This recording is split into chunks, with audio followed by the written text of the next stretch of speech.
Welcome in my life chemistry class. Dear students, आज मैं आप लोगों को क्वांटम नंबर्स बताऊंगा, क्वांटम संख्याएं। केमिस्ट्री का बहुत ही इंटरेस्टिंग टॉपिक है ये, क्वांटम संख्याओं का ज्ञान, क्वांटम संख्याओं को निकालना, किसी क्वांटम संख्याओं के द्वारा किसी तत्व की पहचान करके आवर्त सारणी में उनका स्थान ज्ञात करना। तो आज हम खाली आपको क्वांटम संख्या के बारे में बताएंगे और क्वांटम संख्या निकालने के बारे में बताएंगे। तो चलते हैं क्वांटम नंबर्स पर। क्वांटम संख्याएं ऐसी संख्याएं होती हैं जिनके द्वारा किसी इलेक्ट्रॉन के कोष यानी एनर्जी लेवल, उपकोष, सब एनर्जी लेवल, ऑर्बिटल्स और चक्रण या स्पिन का ज्ञान होता है। क्वांटम संख्याएं चार प्रकार की होती हैं। नंबर एक, प्रिंसिपल क्वांटम संख्या, मुख्य क्वांटम संख्या, इसको n से रिप्रेजेंट करते हैं। दूसरा है एजीमुथल क्वांटम संख्या, युगांशी क्वांटम संख्या, इसको L से रिप्रेजेंट करते हैं। तीसरी क्वांटम संख्या है मैग्नेटिक क्वांटम नंबर या चुंबकीय क्वांटम संख्या, इनको M से रिप्रेजेंट करते हैं। और चौथा है स्पिन क्वांटम नंबर्स यानी चक्रण क्वांटम संख्या, इनको S से रिप्रेजेंट करते हैं। n बराबर वैल्यू लेते हैं तो 1 2 3 4 5 डॉट डॉट इनफाइनाइट हो सकता है। ये ऊर्जा स्तर को प्रदर्शित करता है। यानी अगर हम एक नाभिक की कल्पना कर लें, न्यूट्रॉन और प्रोटॉन से भरा एक नाभिक, तो उसके चारों तरफ की कुछ निश्चित कक्षाएं, कुछ निश्चित ऊर्जा स्तर जिनमें इलेक्ट्रॉनों का पॉसिबिलिटी पाई जाती है, इनको क्या कहेंगे? मुख्य क्वांटम संख्या, यानी 1 2 3 4 5 या K L M N O dot dot. तो मुख्य क्वांटम संख्या एनर्जी लेवल को रिप्रेजेंट करता है कि वो 1 में है कि 2 में है कि 3 में है कि 4 में है कि 5 में, कि K कोष में है, कोष में है कि L कोष में है कि M कोष में है कि M। दूसरा है azimuthal L। Azimuthal quantum numbers ये शो करता है सब एनर्जी लेवल। सब एनर्जी लेवल का मतलब L का मान 0 1 2 3 हो सकता है, डॉट डॉट हो सकता है, 0 1 2 3 डॉट डॉट, ये L का मान हो सकता है। और M का मान L पर डिपेंड करता है। M इज इक्वल टू, अगर L बराबर 0 है तो M इज इक्वल टू भी 0 होगा, और अगर L बराबर 1 है तो नंबर सिस्टम के अनुसार M इज इक्वल टू -1 0 +1, यानी इसके 3 मान हो जाएंगे। L बराबर 2 के लिए M के 5 मान हो जाएंगे।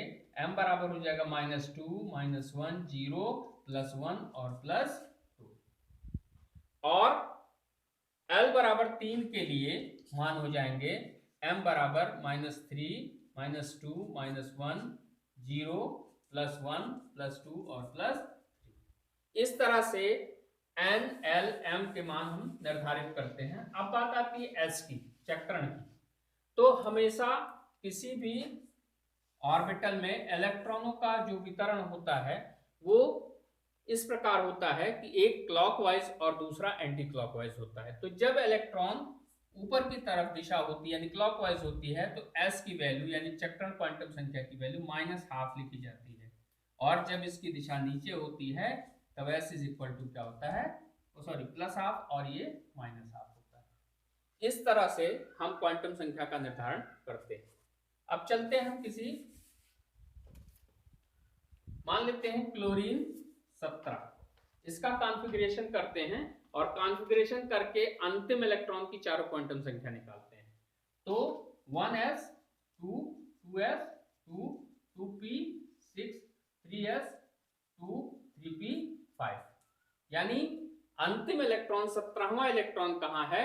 3p5 में। अब हम आते हैं इनके चारों क्वांटम संख्याओं के निर्धारण पर। तो n बराबर क्या होगा? नंबर ऑफ n बराबर क्या होगा? जो नंबर आगे लिखा रहता है जिसमें हमको इलेक्ट्रॉन का वो ज्ञात करना रहता है क्वांटम संख्या, वही कोष होता है, वही उसका जो है एनर्जी लेवल होता है। तो n is equal to value आ गई 3। अब बात आती है L की वैल्यू। मैंने बताया L की वैल्यू 0 भी हो सकती है, 1 भी हो सकती है, 2 भी हो सकती है और 3 भी हो सकती है। तो आपको यहाँ पर एक कॉन्सेप्ट दे रहा हूं कि L बराबर कैसे हम निर्धारित करेंगे कि 0 1 2 3।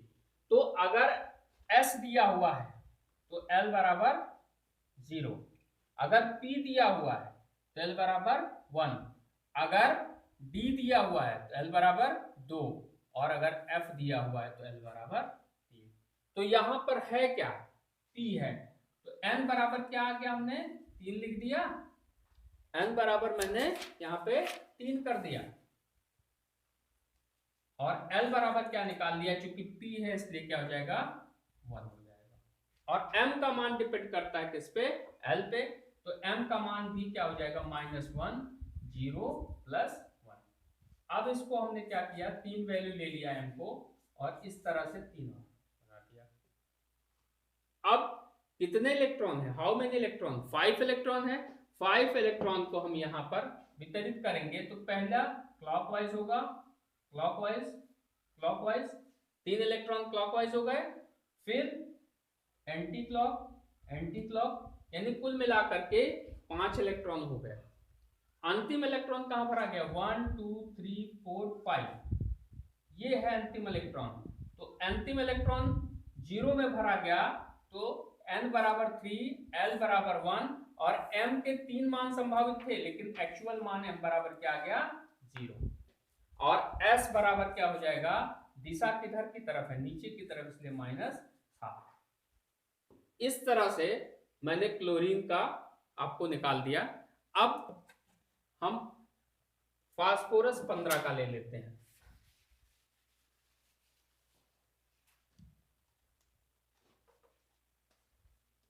P15, 1s2, 2s2, 2p6, 3s2, 6 4 10 2 12, और 3p।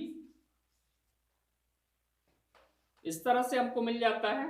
हमको इसके अंतिम इलेक्ट्रॉन की चारों क्वांटम संख्या निकालना है, तो n बराबर क्या निकालेंगे, n बराबर 3, L बराबर क्या निकालेंगे, L बराबर 1, क्योंकि P दिया हुआ है, और m बराबर क्या हो जाएगा, 3 संभावित मान हो सकते हैं, -1 भी हो सकता है, 0 भी हो सकता है, और +1 भी हो सकता है।